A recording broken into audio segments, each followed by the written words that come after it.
Dr. Warren, I'm voting for Barack Obama. You know that. Because I like Barack Obama. But I'm voting for him for the symbolism.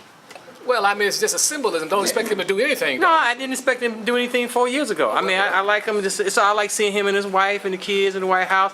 I like that. Well, but I guarantee folks that, like you said earlier, whether it's Barack Obama or Mitt Romney, the standard of living for most Americans will continue to decline. That's unequivocally that they will decline. There's no hope to alter or change or impede that. The jobs have went overseas. They will continue to go overseas, and you have a problem with the dollar or the unit of currency that you're using. It's becoming less and less valuable. What I mean is it's decreasing in value. When Obama came in, when Bush left office, Obama came in, gasoline was about $1.75, $1.80 a gallon. Now it's double. And I guarantee you, by the time he gets out of office, we're looking at between $5 and $8. Don't let him go to war over there in Iran or somewhere.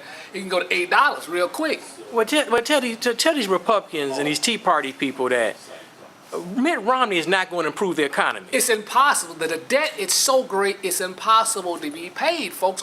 Listen, just do the math. We only collect $2.4 trillion in income tax, and most of that is into individuals. That's all we collect. Now, you got Social Security, you got the defenses are $500 billion. You got Social Security. When you come up, you're about $2 to $3 trillion short.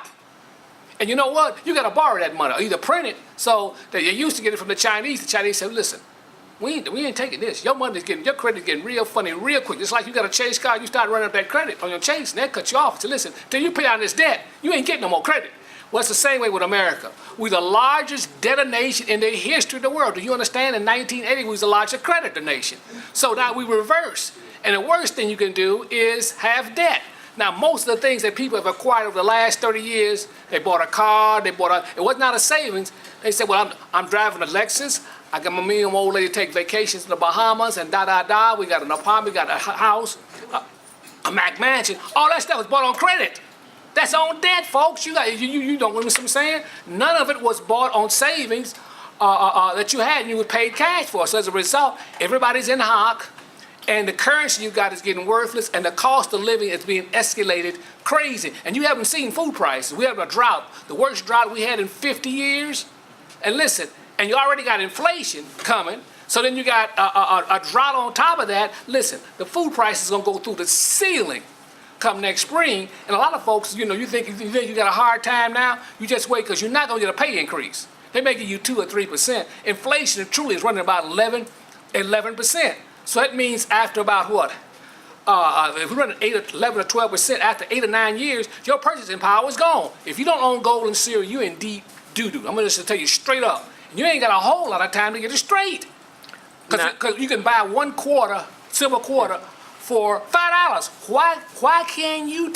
Why is one silver quarter worth $5? In other words, I could take one quarter right now and buy me a gallon of gas for 25 cents. It's silver, pure silver. It's no longer in circulation.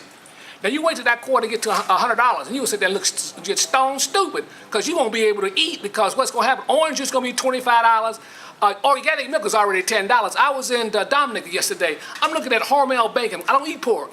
I said, listen, I picked the thing up. They talking about $8 a pound for Hormel bacon.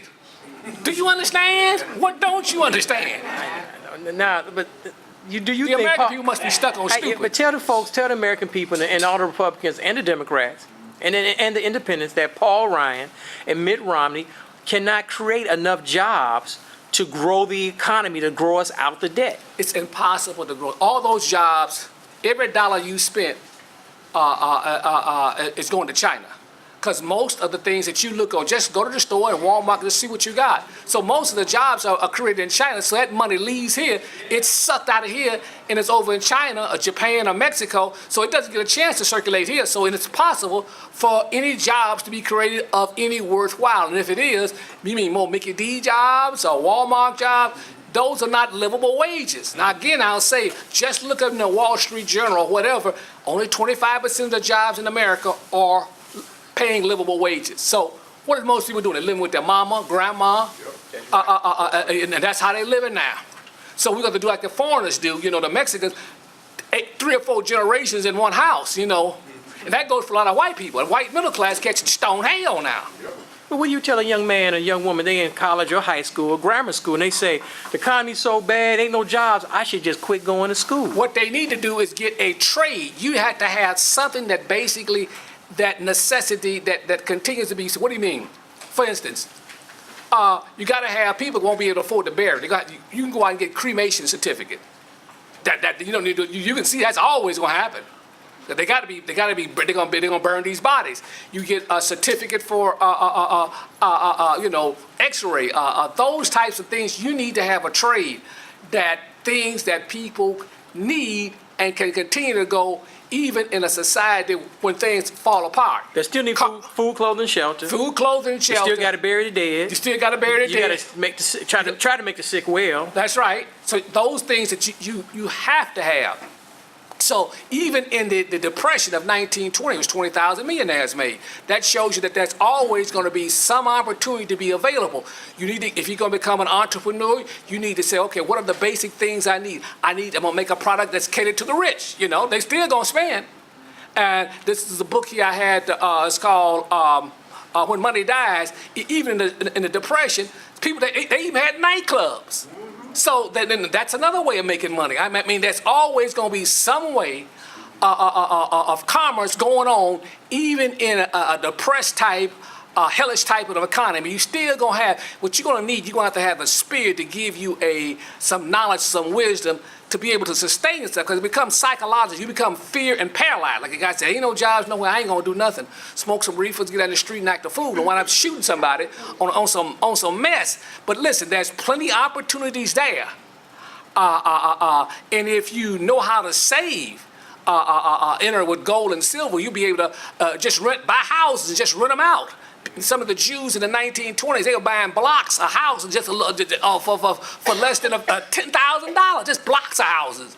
So there'll be plenty of opportunity for people that one have capital, one have some skill, some trade, and the right state of mind. And that's where the spirit comes in, because this type of thing is going to be so devastating. Most people will not be able to hold or think clearly. They're like you're being paralyzed by fear. They're going to be paralyzed by the fear of what they see transpiring. That's what FDR said in the 1930s. He said, there's nothing but fear itself. And the scriptures say, Yahweh has not given us the spirit of fear, but sound mind, love, and power. So you're able to sustain yourself in such chaotic times. And listen, you're living in such fraudulent, deceitful times. The banking system is totally bankrupt. Wall Street, the type of fraud that's taking place, I cannot imagine a person like this President Obama not speaking out on the type of fraud that's taking place, but he's bought and paid for. I'm gonna give you an example of what happened with me. I got a job at Tiffany's down here on Chicago. I was on the Gold Coast it's about 1970. What happened, they were missing $35,000 in earrings. That's worth about $250,000 now, those same earrings. They told me, you be over the mail room. I came in the morning room and said, listen, I come from the west side. I ain't going to jail for nobody. I went in and did an inventory on every piece of item in that inventory. We came up with that $35,000 box. And Mr. Osgood, his name was, he later became chairman of Tiffany. He told me, anytime you need a job, you got a job.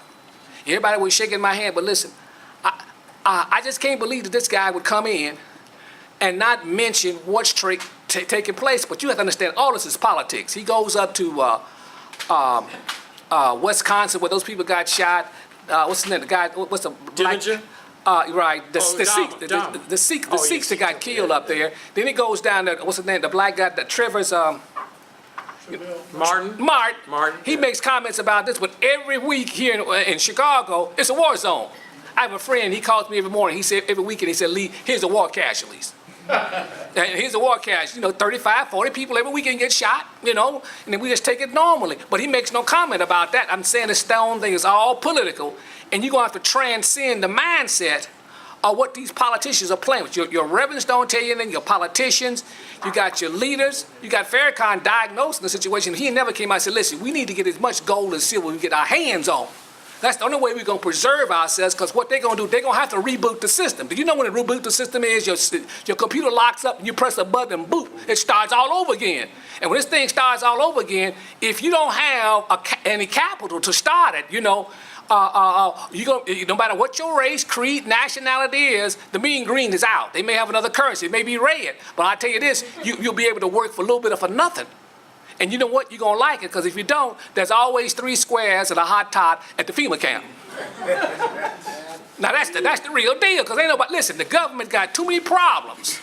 With their foreign, with their China, Japan, all these countries, they got problems. I said, listen, you owe me money, I owe you money, and then Pookie and Ray Ray acting crazy in the street. I ain't got time to deal with that.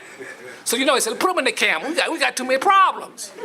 So this is what's going to happen. I'm trying to get you to understand time is on us. And listen, as of right now, today, what is it, 2nd of September, Labor Day, listen, the Democrats are holding a convention. Do you know there's a major bank that's rumored on Wall Street? You go to Google and put in Morgan Stanley. They claiming that Morgan Stanley is broke and subject to go bust any day. And it's going to take, and it's the largest brokerage company, 300,000 accounts. These are rich white folks. They may not get their money. This stuff is getting real crazy, folks. And I'll say this, let me say this in closing. When you have chaotic times like this, it's very dangerous for leaders to be in that type of position. We had 7 presidents to be assassinated, and 4 of them was during chaotic times, either war, economic dislocation, and you had attempted assassination with FDR. I would not be surprised if there's a large assassination attempt on Obama or Romney. Listen, people lose money and they what? Lose it. They snap. I'm not talking about Pookie and Ray Ray on the corner. I'm talking about people with big money that can hire somebody to do a job. Now, this is the way this thing works now, and unless you have some understanding and do a crash course and some research, knowing what derivatives are, just some basic stuff, you don't have a whole lot of time, because when you find the news, when you find out what's going on in the news, it's just going to be what? It's going to be too late. And the hardship for you and your family, you're not going to believe this. You should ask your grandparents, anybody that's 80 years old, what it was like to live in the South, and what they went through working in the fields of Mr. Charlie, the white man, pulling, it was rough. Yeah. Now, you ain't working for Mr. Charlie, you're working for these corporations, and they worse than Mr. Charlie. Right. See, Mr. Charlie needs you, he could have to feed you. These corporations say, we don't need you at all, because we sent it to China, put in the Robux. So you better get this stuff straight and try to understand what's going on. Cut off the TV, Dancing with the Stars. Don't go out and buy, please, don't go out and buy no King James $318 shoes. Right, don't do that. That's a waste of time. Buy you some canned food, because you can't eat them shoes. See, or some silver or something. Because listen, we're one of the few people that are warning, especially amongst the African American community, are warning you what to do. The white community are being warned by their people. But listen, it's hard times coming for everybody, and few people are making preparation for what's coming. Now, I'll tell you this, my message to Pookie and Ray Ray, the time is on you, because we'll be suing under martial law when this thing crashes. And I can guarantee you it'll be just like when the NATO force is here, you're going to go somewhere and set your butt down. You get real quiet, because listen, under martial law, they don't take no prisoners. You ain't got no constitutional rights. Or you got a rifle butt upside your head. And that's the way this thing is going. And nobody is telling you what to do, how to prepare for this, and how to prevent the chaos that's generated in the street as people find out that they can't buy food. Even with your link card, you're going to find out at $20 a gallon for orange juice. Organic milk right now is $10, $5 a half gallon. Good, you can't find jumbo eggs are hard to find. They're selling small eggs as large eggs. Everything is crazy now. Sizes, everything is being reduced. And how are you going to eat? Well, these are the things I like to say to you. And most of all, ask the Father in you. The Holy Spirit within you will guide and lead you and instruct you in such turbulent times. I ain't talking about jumping, shouting, screaming, and giving somebody some money. You better ask the Father in you how to be led and guided in such turbulent times. And with that, I want to say peace. Give Dr. Warren a big hand. Dr. Warren.